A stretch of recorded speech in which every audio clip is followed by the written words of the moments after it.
Terima kasih pemirsa Anda kembali menyaksikan Kominfo Newsroom. Pemirsa, jelang pelaksanaan World Water Forum ke-10, Menteri Koordinator Bidang Kemaritiman dan Investasi Luhut Binsar Panjaitan menyebut bahwa persiapan untuk World Water Forum ke-10 telah memasuki tahap akhir. Forum yang akan dihadiri oleh pemimpin global ini juga nantinya akan dihadiri oleh 50.000 peserta yang diharapkan akan menjadi ajang penting untuk membahas isu-isu keberlanjutan air di seluruh dunia. Jelang penyelenggaraan World Water Forum ke-10 yang akan digelar pada tanggal 19 hingga 20 Mei 2024 mendatang di Pulau Bali, Menteri Koordinator Bidang Kemaritiman dan Investasi Luhut Binsar Panjaitan menyebut bahwa persiapan untuk WWF ke-10 telah memasuki tahap akhir.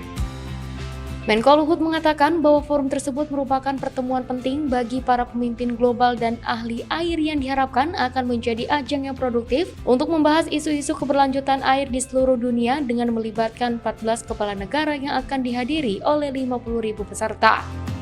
Selain menjadi pusat diskusi global, forum ini juga dianggap sebagai momentum yang sangat baik untuk sektor pariwisata Indonesia. Oleh karena itu, Menko Luhut menjelaskan telah berkoordinasi dengan seluruh pihak untuk memastikan persiapan WWF ke-10 nantinya berjalan dengan baik.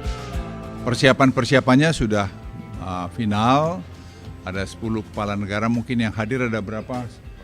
14 kepala negara, ada 50.000 yang akan hadir, dan itu Pak Sandiaga Uno sudah senyum-senyum karena udah habis semua hotelnya dia.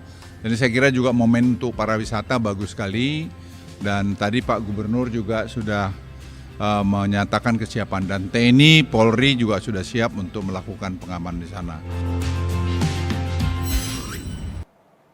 Sementara itu pemirsa, Dirjen Imigrasi Kemenkumham akan mempermudah penerbitan visa hingga jalur khusus untuk kedatangan delegasi World Water Forum ke-10. Direktorat Jenderal Imigrasi Kemenkumham, Silmi Karim, mengatakan hal tersebut dilakukan karena World Water Forum merupakan gelaran besar yang digelar pemerintah Indonesia.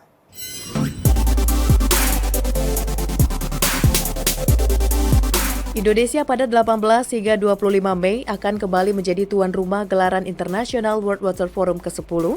Sebagai tuan rumah, pemerintah telah jauh-jauh hari berbenah dan menyiapkan dengan baik agar acara ini dapat berjalan lancar.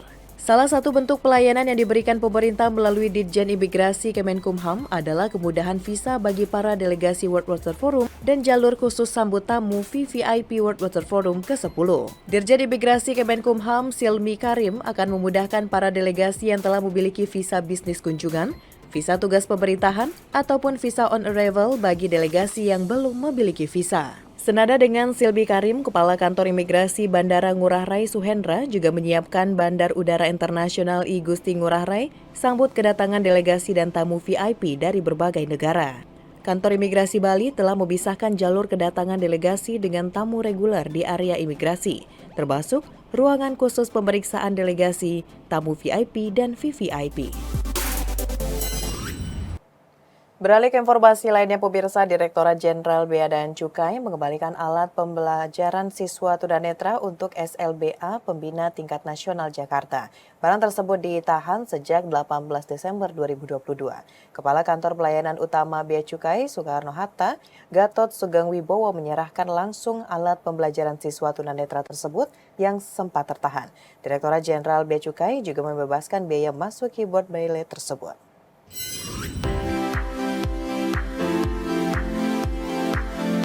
Direktorat Jenderal Bea dan Cukai Kementerian Keuangan membebaskan biaya masuk sekaligus menyerahkan bantuan alat belajar hibah berupa keyboard braille sebanyak 20 buah dari perusahaan Ovatech Korea Selatan kepada Sekolah Luar Biasa A Pembina Tingkat Nasional yang sebelumnya sempat tertahan sejak Desember 2022 lalu. Direktur Jenderal Bea dan Cukai Askolani mengungkapkan saat barang tersebut masuk pada tahun 2022, barang itu dianggap sebagai barang kiriman, sehingga diterapkan biaya masuk sesuai Peraturan Menteri Perdagangan Nomor 36 Tahun 2023 tentang kebijakan dan pengaturan impor barang dari luar negeri.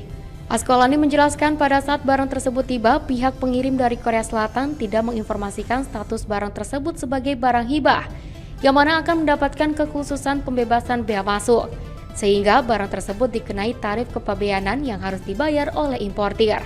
Pada kesempatan tersebut, Askolani juga menyatakan bahwa barang hibah untuk kepentingan pendidikan atau sosial tidak dikenakan biaya masuk atau pajak dalam rangka impor.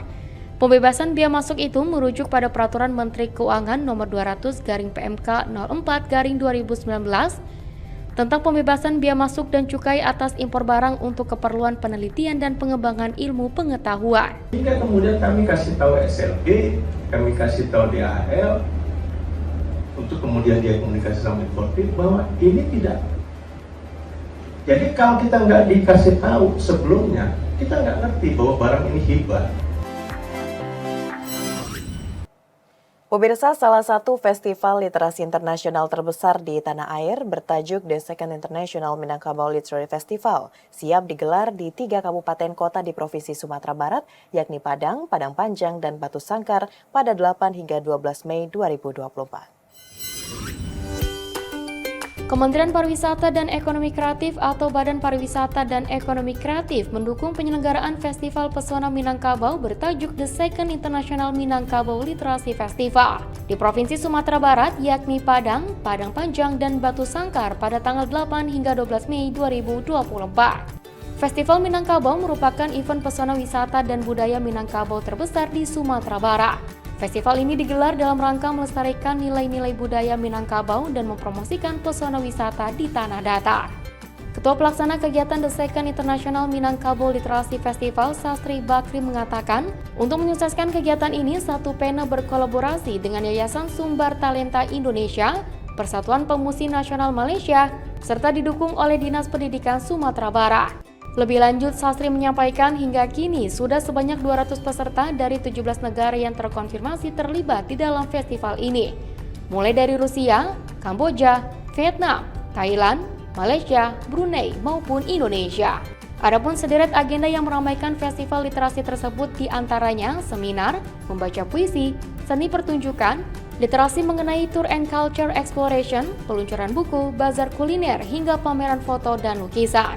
Ya, maka itu kita gabung di hari pameran buku, pameran lukisan, pameran itu juga ada bazar, ada pertunjukan juga, dan nanti orang sekitar akan ikut menikmati. Jadi itu yang membuat lebih berbeda.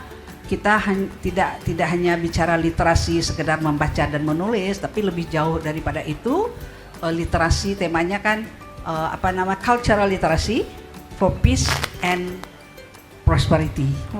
Di kesempatan yang sama, Adia Tama Kepariwisataan dan Ekonomi Kreatif Ahli Utama Kemenparekraf atau Baparekraf Niani Caya mengapresiasi Satu Pena Sumbar yang telah menginisiasi agenda yang menjadi jembatan untuk memperkenalkan literasi dan budaya antar bangsa dan negara.